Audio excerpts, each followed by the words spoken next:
அடுத்தவங்களுக்கு ஓடோடி போய் உதவி பண்ணக்கூடிய தனுசு ராசி அன்பு அனைவருக்கும் வணக்கங்க. இன்றைக்கி நம்மளுடைய சேனலில் என்ன மாதிரியான விஷயம்லாம் பார்க்க போகிறோன்னு பார்த்தீங்கன்னா, கொஞ்சம் சில நாட்களாகவே உங்களுக்கு பலவிதமான பிரச்சனைகள் வந்திருக்கும், தடை தாமதம் வந்திருக்கும். இதுக்கப்புறம் வரக்கூடிய காலங்கள் உங்களுக்கு எப்படி இருக்க போகுது, உங்களை சுற்றி என்ன மாதிரியான பலன்கள்லாம் நடைபெற போகுது, அது மட்டும் இல்லாமல் உங்களுடைய குணாதிசயங்கள் எப்படிப்பட்டவை, நீங்கள் என்ன மாதிரியான விஷயங்களை செய்யணும் செய்யக்கூடாது, பரிகாரமாக ஏதாவது உங்களுக்கு சொல்லியிருக்காங்களா, எந்த கடவுளை வணங்கணும் அப்படிங்கிறத பற்றியும் தான் நான் உங்ககிட்ட இந்த பதிவில் ஷேர் பண்ணிக்க போகிறேன். இந்த பதிவில் சொல்லக்கூடிய எல்லா விஷயமும் கண்டிப்பாக இந்த தனுசு ராசிக்காரங்களுக்கு ரொம்பவே பயன் தரக்கூடிய விஷயமாக தான் இருக்க போகுது. அதனால் வீடியோவை ஸ்கிப் பண்ணாமல் தொடர்ச்சியாக பாருங்கள். அப்போ தான் நம்ம சேனலில் போடுற எல்லா வீடியோவுமே நோட்டிஃபிகேஷனாக உங்கள்கிட்ட உடனுக்குடனே வந்து சேரும். மேலும் உங்களுக்கு சிவபெருமானை ரொம்ப பிடிக்கும்னா இந்த வீடியோக்கு ஒரு லைக் பண்ணிவிட்டு நம்மளுடைய கமெண்ட் பாக்ஸில் ஓம் நமச்சிவாய போற்றி அப்படின்ற இந்த சக்தி வாய்ந்த மந்திரத்தை மறக்காமல் பதிவிடுங்க. நீங்கள் இந்த டைமில் அந்த கடவுள் நினச்சி இப்படி ஒரு விஷயம் பண்ணும்போது கண்டிப்பாக நீங்கள் என்ன விஷயம்லாம் நடக்கணும்னு நினைக்கிறீங்களோ அந்த விஷயங்கள் அனைத்துமே நிச்சயமாக நடக்கும். ஸோ நம்பிக்கையோடு இந்த ஒரு விஷயத்தை பண்ணுங்கள். ஸோ இப்போ வாங்க நம்ம வீடியோக்குள்ளே போய் தெளிவாக பார்க்கலாம். ஜோதிட அடிப்படையில் 12 ராசி இருக்குது. ஒவ்வொரு ராசிக்காரங்களுக்கும் வெவ்வேறு விதமான குணங்கள் இருக்கும். அந்த வகையில் இந்த தனுசு ராசிக்காரங்களுடைய பொதுவான குணங்கள் என்ன அப்படின்றத ஃபஸ்ட்டு பார்த்து தெரிஞ்சுக்கலாம். தனுசு ராசிக்காரங்களை பொறுத்த வரைக்கும் இவங்களுக்கு ஆன்மீகத்தில் அதிக விருப்பம் இருக்கும் அப்படின்னு சொல்கிறாங்க. தனக்கு மேலே ஒரு சக்தி இருக்குது அப்படின்னு இவங்க ஆழ்ந்த நம்பிக்கை கொண்டிருப்பாங்க. அதாவது நம்மளை மீறியும் இந்த உலகத்தில் ஒரு நல்ல சக்தி இருக்குது அப்படின்னு இவங்க நினச்சிட்ருக்குறாங்க. இதனாலேயே ஆன்மீகத்தில் அதிகமாக ஈடுபாடு இருக்கும். வாரத்தில் ஒரு நாளாவது கோயிலுக்கு போயிடணும், அப்போ தான் உங்களுக்கு அந்த வாரமே நிம்மதியாக போன ஒரு பலன் அவங்களுக்கு கிடைக்கும் அப்படின்னு நம்புவாங்க. அது மட்டும் இல்லாமல் தனுசு ராசிக்காரங்க ரொம்ப மன உறுதி கொண்டவங்க. எவ்வளோ பெரிய பிரச்சனை வந்தாலும் அசால்ட்டாக பார்த்துக்கலாம் அப்படின்ற ஒரு மன பக்குவம் அவங்க கிட்ட இருக்கும். மேலும் இவங்க எப்பொழுதுமே மற்றவங்க கூட இருந்து, அதாவது இவங்களுக்கு எப்பயுமே நட்பு வட்டாரம் ஒரு 10-15 பேர் கூட இருந்துக்கிட்டே இருப்பாங்க. அவங்கள சுற்றி இவங்க நடுவில் தனியாக அதை எப்பயும் தெரிவாங்க. ஏன் அப்படின்னா மற்றவங்கள ரொம்பவே சிரிக்க வைக்கக்கூடிய ஒரு நபர்கள் இவங்க அப்படின்னு சொல்லலாம். வீட்டில் பெரியவங்க சொல்கிறத அப்படியே கேட்டு நடப்பாங்க. இதனாலேயே இவங்களுக்கு பெரியவர்களுடைய ஆசீர்வாதம் எப்பொழுதும் கிடச்சிக்கிட்டே இருக்கும் அப்படின்னு சொல்லப்படுது. மேலும் இந்த ராசிக்காரங்க அடுத்தவங்களுக்கு ஏதாவது உதவி அப்படின்னு கேள்விப்பட்டால் ஓடோடி போய் செஞ்சுருவாங்க. இவங்க என்ன வேலைலாம் செஞ்சிட்ருக்காங்களோ அதை அப்படியே விட்டுட்டு ஓடி போய் மற்றவங்களுக்கு உதவி செய்வதில் முதன்மை பெற்றவங்களாக தான் இருப்பாங்க. குருவின் ஆதிக்கத்தில் பிறந்த தனுசு ராசி மீன ராசிக்காரர்கள் இருவருமே ஊருக்காக உழைச்சிட்டு வீட்டில் நற்பெயரை எடுக்க மாட்டாங்க. எல்லாருமே நல்லவங்க அப்படின்னு நம்பி அதிகமாக ஏமாந்துருப்பாங்க. அப்படி ஏமாந்தாலுமே ஆத்திரப்படலாம் மாட்டாங்க. பணம் வேண்டுமா புகழ் வேண்டுமா அப்படின்னு இவங்கக்கிட்ட நீங்கள் கேட்குறீங்கன்னா இவங்களுக்கு புகழ் தான் வேண்டும் அப்படின்னு யோசிக்காமல் சொல்லக்கூடிய மனப்பக்குவம் இவங்கக்கிட்ட ஜாஸ்தியாக இருக்கும். அது மட்டும் இல்லாமல் இவங்க சம்பாதிக்கக்கூடிய பணம் எல்லாமே ஒரு பகுதியை தானமாக வழங்கணும் அப்படிங்கிற ஒரு ஆசை இவங்கக்கிட்ட எப்பொழுதுமே இருக்கும். நல்ல நிலைமையில் இருக்கக்கூடிய தனுசு ராசிக்காரங்க கண்டிப்பாக அவங்க சம்பாதிக்கக்கூடிய பாதி பணம் அவங்க தானமாக தான் கொடுப்பாங்க. மேலும் இவங்களுக்கு மஞ்சள் நிறம் அப்படிங்கிறது ராசியோட நிறமாக பார்க்கப்படுது. அது மட்டும் இல்லாமல் வங்கித்துறையில் ஆன்மீகம், கோயில், ஆசிரியர் பணி ஆகியவற்றில் ஈடுபட்டு புகழ் பெறுவாங்க. இவங்க எந்த கடவுளை வணங்கணும் அப்படின்னு பார்த்தீங்கன்னா தட்சிணாமூர்த்தி மற்றும் சிவபெருமான வழிபட ரொம்ப நல்லது. மேலும் சிவ வழிபாடு பிரதோஷ நாளைக்கு வழிபாடு செய்கிறதெல்லாம் இவங்களுக்கு விருப்பம் இருந்தால் பண்ணுங்க. ஆனால் இந்த மாதிரி 2 தினங்கள், அதாவது சிவபெருமானை திங்கக்கிழமை நாட்களையும் பிரதோஷ வேலையிலும் நீங்கள் கும்பிட்டிங்கன்னா நீங்கள் எந்த அளவுக்கு கையெடுத்து கும்பிட்றீங்களோ அந்த அளவுக்கு உங்களுக்கு ஏற்படக்கூடிய பிரச்சனை எல்லாமே காணாமல் போயிடும் அப்படின்னு சொல்கிறாங்க. தூரதேச பயணங்களை ரொம்ப ஆர்வமாக பார்ப்பீங்க. பொதுவாகவே இந்த தனுசு ராசிக்காரங்களுக்கு ட்ராவல் பண்ணுறது ரொம்ப பிடிக்கும். அதுவே ரொம்ப தூரம் நீண்ட தூரம் போகணுங்கிற விஷயமும் இவங்களுக்கு ரொம்ப ரொம்ப பிடிக்குங்க. இப்படிப்பட்ட அன்பு நேயர்களுக்கு அடுத்தடுத்து வரக்கூடிய காலகட்டம் எப்படி இருக்க போகுது, என்ன விதமான பலனை தரப்போகுது, என்ன விஷயத்தில் கவனமாக இருக்கணும், என்னென்ன விஷயங்கள பரிகாரங்கள் மாதிரி பண்ணணும் அப்படிங்கிறத பற்றி தான் நான் இந்த பதிவில் தெளிவாக உங்கள்கிட்ட ஷேர் பண்ணிக்க போகிறேன். இந்த பதிவில் சொல்லக்கூடிய எல்லா தகவலுமே கண்டிப்பாக உங்களுக்கு பயன் தரக்கூடிய தகவலாக தான் அமைய போகுது. அதனால் வீடியோவை ஸ்கிப் பண்ணாமல் தொடர்ச்சியாக பாருங்கள்.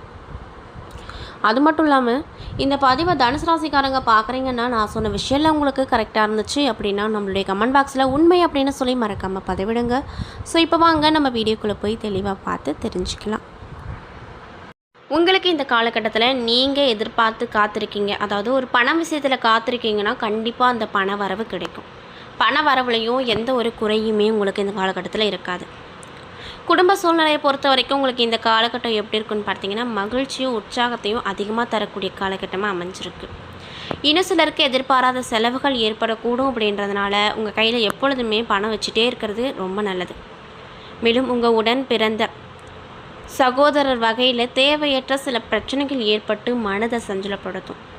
தந்தையின் அன்பும் ஆதரவும் மகிழ்ச்சியை கொடுக்கும். வழக்கு ஏதாவது இருக்குதுன்னா அதில் நிதானமான அணுகுமுறை அவசியம். எடுத்தோம் கவுத்தோன்னு எதுவும் பண்ணிடாதீங்க. வழக்கு விஷயத்தில் ரொம்ப நிதானமாக இருக்கணுங்க. மேலும் உங்களுடைய பிள்ளைங்க இந்த காலகட்டத்தில் உங்களுக்கு ரொம்பவே உதவி செய்வாங்க. அலுவலகத்தில் இது வரைக்கும் இருந்து வந்த பணி நெருக்கடி இப்பொழுது சற்று குறைய போகுது.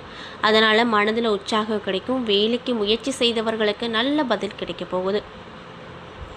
வியாபாரத்தை பொறுத்த வரைக்கும் உங்களுக்கு இந்த காலகட்டம் எப்படி இருக்குன்னு பார்த்தீங்கன்னா, விற்பனை உங்களுக்கு வழக்கம் போல தான் இருக்கும். நல்லா கவலைப்படாதீங்க. அதே போல் லாபமும் வழக்கம் போல தான் இருக்கும். சக வியாபாரிகளால் மறைமுக இடையூறுகள் வரும் அப்படிங்கிறதுனால ரொம்ப கவனமாக இருக்கணும். சின்ன விஷயம் ஏதாவது பண்ணுறீங்கன்னா கூட யோசித்து பண்ணுங்கள். வாடிக்கையாளர்களிடம் கனிவாக பேசுனீங்க அப்படின்னா லாபம் உங்களுக்கு அதிகரிக்கும், இரட்டிப்பாகும். குடும்பத்தை நிர்வகிக்கக்கூடிய பெண்களுக்கு சற்று பொறுமையை கடைபிடிக்க வேண்டிய அவசியமாக பார்க்கப்படுது. எந்த விஷயமா இருந்தாலும் பொறுமையாக இருங்க, பொறுமையாக கையாளுங்க, வார்த்தைகளில் கவனமாக இருங்க. கணவன் மனைவிக்கிடையே இருக்கக்கூடிய பிரச்சனைகள் சுமூகமாக இருக்கும். மேலும் நீங்கள் எப்பொழுதுமே விட்டு கொடுத்து போனீங்க, அதாவது ஒருவரை ஒருவர் விட்டு கொடுத்து போனீங்கன்னா உங்களுக்குள்ள எந்த பிரச்சனையும் வராது. பண வரவுக்கு எந்த ஒரு குறைவுமே உங்களுக்கு இருக்காது. மேலும் உங்களுக்கு அதிர்ஷ்டம் தரக்கூடிய நாட்கள் 9, 13. அதிர்ஷ்டம் தரக்கூடிய எண்கள் 4, 6. வழிபட வேண்டிய தெய்வம் தட்சிணாமூர்த்தி. அதே போல் கிரக நிலைகளை பார்க்கும்போது சுகஸ்தானத்தில் ராகு, பஞ்சமஸ்தானத்தில் சனி, ரணருண ரோகஸ்தானத்தில் செவ்வாய், சப்தமஸ்தானத்தில் சூரியன், அஷ்டமஸ்தானத்தில் புதன், சுக்கிரன், பாக்கியஸ்தானத்தில் குரு, தொழில் ஸ்தானத்தில் கேது என கிரகங்கள் அமைஞ்சிருக்கு. இதனால் உங்களுக்கு என்ன மாதிரியான விஷயம் நடக்கும்னு பார்த்தீங்கன்னா, சகோதரர்களால் சில பல சண்டை சச்சரவெல்லாம் வரும். அதனால் சகோதரர் உறவில் கவனமாக இருங்க. அவங்க எது சொன்னாலும் பெருசாக எடுத்துக்காதீங்க. காரியத்தில் வெற்றி கிடைக்கும். பண வரத்து அதிகரிக்கும். எதிர்பார்ப்புகள் அனைத்தும் நடக்கும். எதிர்ப்புகள் உங்களுக்கு முன்னாடி நிறைய இருந்திருக்கும், இதுக்கு மேலே குறைய போகுது. தொழில் மற்றும் வியாபாரத்தை பொறுத்த வரைக்கும் கீழ்நிலையில் உள்ளவங்களால் லாபம் நிறைய கிடைக்கும். இதனால் சந்தோஷமாக இருப்பீங்க. பழைய கடனை வசூல் செய்வதில் வேகம் காட்டுவீங்க. அதே போல் நீங்கள் எவ்வளவு வேகம் காட்டுறீங்களோ அதே அளவுக்கு உங்கள் கையில் பணம் நிரம்பிக்கொண்டே இருக்கும். உத்தியோகத்தில் இருப்பவங்களுக்கு எதையுமே செய்து முடிப்பதில் துணிச்சல் வரும். எதாக இருந்தாலும் ஒரு கை பார்த்துக்கலாம் அப்படிங்கிற தன்னம்பிக்கை உருவாகும். கணவன் மனைவிக்கிடையே திடீரென கருத்து வேறுபாடு நீங்கி சந்தோஷமான சூழ்நிலை வரப்போகுது. குடும்ப விஷயங்களில் சரியான முடிவுக்கு வர முடியாத தடுமாற்றம் வரும். உறவினர்களோடு பேசும்போது கவனமாக பேசுவது நல்லதுன்னு சொல்கிறாங்க. பெண்களுக்கு திறமையான பேச்சின் மூலமாக எதையும் வெற்றிகரமாக செய்து முடிக்கக்கூடிய ஒரு அமைப்பு அமைஞ்சிருக்கு. நீங்கள் எந்த அளவுக்கு பேச்சின் மூலமாக ஆரம்பிக்கிறீங்களோ அந்த அளவுக்கு உங்களுக்கு ஆதாயம் கிடைக்கும். கலைத்துறையில் இருப்பவங்களுக்கு சொத்துக்களை அடைவதில் இருந்து வந்த தடை நீங்க போகுது. அரசியல் துறையில் இருக்கக்கூடியவங்களுக்கு சிக்கல்கள் தீர்வதிலிருந்து தாமதம் நீங்கும். மாணவர்களுக்கு பாடங்களை படிப்பதில் ஆர்வம் அதிகரிக்கும். அதே போல் தனுசு ராசியில் இருக்கக்கூடிய மூலம் நட்சத்திர அன்பர்களுக்கு என்ன மாதிரியான பலன் கிடைக்க போகுதுன்னு பார்த்தீங்கன்னா, முக்கிய நபர்களின் உதவி கிடைக்கும். தன்னம்பிக்கை அதிகரிக்கும். விடாமுயற்சியோடு ஈடுபட்டு எல்லா காரியத்திலுமே வெற்றி பெறுவீங்க. விருப்பங்கள் எல்லாமே நடக்க போகுது. அடுத்தவரை அதிகாரம் செய்யும் போது ரொம்ப கவனமாக இருக்கணும். வீண் பகை வருங்க. மற்றபடி உங்களுக்கு இந்த காலகட்டம் நல்லபடியாக இருக்க போகுது. மேலும் மற்றவங்களுடைய பொறுப்பாக இருந்தாலும் சரி, வேலையாக இருந்தாலும் சரி, அதை நீங்கள் ஏற்றுக்காதீங்க. அப்படி ஏற்றுக்காமல் இருப்பதே நல்லது. வீண் அலைச்சலும் உங்களுக்கு வரும். பூரட நட்சத்திர அன்பர்களுக்கு இந்த காலகட்டம் எப்படி இருக்குன்னு பார்த்தீங்கன்னா, தொழில் வியாபாரம் முன்னேற்ற பாதையில் செல்லும். அரசாங்க தொடர்பான பணிகளில் சாதகமான போக்கை பார்க்க போகிறீங்க. எதிர்பார்த்த லாபம் கிடைக்க போகுது. உத்தியோகத்தில் இருப்பவங்களுக்கு பொறுப்புகள் கூடுங்க. திறமை இருக்கும், வெளிப்படும். வேலை தேடிக்கொண்டிருப்பவர்களுக்கு நல்ல வேலை வாய்ப்புகள் கிடைக்கும். மேலும் உத்திராடம் 1ஆம் பாதம் நண்பர்களுக்கு இந்த காலகட்டம் எப்படி இருக்க போகுதுன்னு பார்த்தீங்கன்னா, குடும்பத்தை விட்டு பிரிந்து சென்றவங்க மீண்டும் உங்ககிட்ட சேருவாங்க. இதனால் சந்தோஷமாக இருப்பீங்க. மேலும் கணவன் மனைவிக்கிடையே நெருக்கம் அதிகரிக்கும். பிள்ளைகளின் விருப்பத்தை நிறைவேற்றி கொடுப்பதில் ஆர்வம் காட்டுவீங்க. அதனால் உங்கள் பிள்ளைகளும் மகிழ்ச்சியாக இருப்பாங்க, நீங்களும் சந்தோஷமாக இருப்பீங்க. விருந்தினர்களுடைய வருகை அப்படிங்கிறது அதிகமாக இருக்கும். தைரியமும் அந்தஸ்தும் மரியாதையும் கூடுங்க.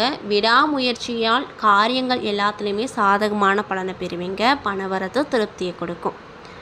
மேலும் நீங்கள் என்ன மாதிரியான பரிகாரங்கள் செய்யணும்னு பார்த்தீங்கன்னா, தட்சிணாமூர்த்திக்கு தீபம் ஏற்றி வழிபட்டு வர எல்லா விஷயத்துலையுமே நன்மை கிடைக்கும், தடை நீங்கி காரியத்தில் வெற்றி கிடைக்கும் அப்படின்னு சொல்கிறாங்க.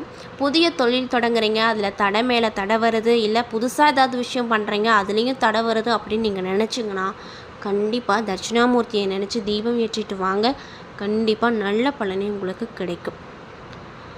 என்ன நண்பர்களே, இந்த பதிவுகளில் நம்ம தனுசு ராசி அன்பு நேயர்கள் அனைவருக்கும்